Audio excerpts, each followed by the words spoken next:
Samsung is reportedly planning to introduce a more budget-friendly version of the Galaxy Z Fold 6, aiming to expand its market reach in the foldable smartphone segment. This strategy includes launching an entry-level model alongside the standard Galaxy Z Fold 6 and the Galaxy Z Flip 6.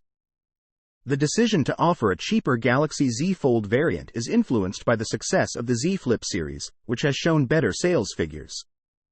The new Galaxy Z Fold 6 is expected to be thinner compared to the Galaxy Z Fold 5, enhancing its appeal with a sleeker design. However, there's curiosity about the battery capacity that such a slim design can accommodate. The move to introduce a more affordable foldable phone comes as Samsung seeks to strengthen its position in the competitive Chinese market, where it currently holds a substantial market share behind local brands.